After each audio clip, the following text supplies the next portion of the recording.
Okay, you're working at home, you're on a web page, but you want to open up a new tab. And when you do, you click on the new tab, you get something like this. So depending upon your configuration, whether you're using the original or whatever, you may even end up with something like this where you have half and half news and the image. Well, let's take a look how to configure that.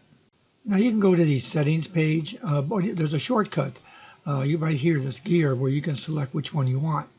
So I'm going to jump to the first minimalist and just say focus, which removes the background image from there. It leaves a lot of the other stuff, but it gets rid of the image if you don't want to have that. If we change that to inspirational, you're going to get the image perhaps of the day or whatever you have set up. We'll go to that in a minute. And you may even have here, if you say informational, it'll get you all that information you want there. But we're going to focus on custom. Now I'm going to start the configuration at the bottom where you can configure how much content you want. So if we go down here and you click down here, you'll see that you can eliminate some of this news stuff down here. You click on it and all you have here is the headings.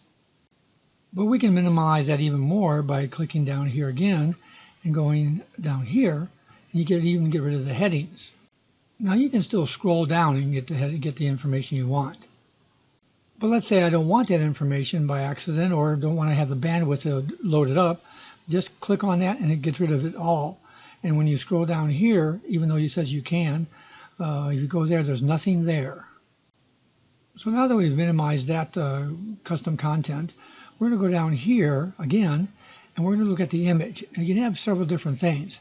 You can have it off and have no image whatsoever. You can also go down here and choose your own custom image, and you have to click on upload to do it, but you can load up your own image there. The next thing you may want to configure is the greeting in the upper left-hand corner with the weather and temperature and all that. It's a little flaky. Sometimes it turns on, sometimes it doesn't. Now we'll go to the top item, and you'll see here the middle links disappear. You don't have those recent links that you've been using show up. So all you have is your background.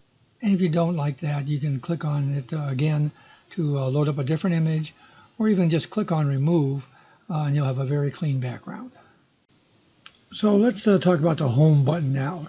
If you go, well here, first if you'll notice that you may or may not have the home button showing.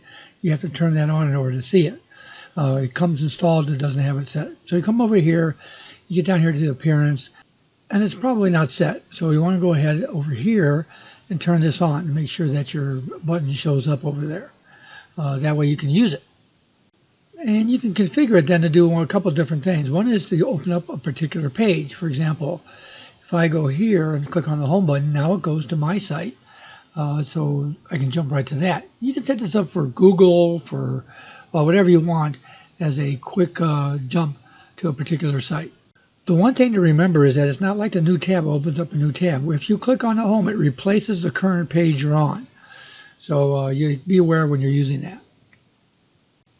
The other thing you can do is have it open up the new tab page. And if you set it for a new tab page here, it'll do the exact page that you set up in the custom settings that we already covered. So if we go back to the page and a new tab opens that configuration, we can close that. We press on the home, it replaces the current page with the same configuration.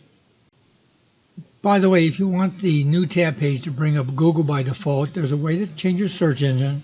I have a separate video on that. Just check out the link that's in the end of this video. Hey, if you found this video helpful, don't forget to like this video. And if you want to get more, just subscribe to Old Guy Geek. You can also follow me at Facebook or Twitter. The links to those are in the description of this video.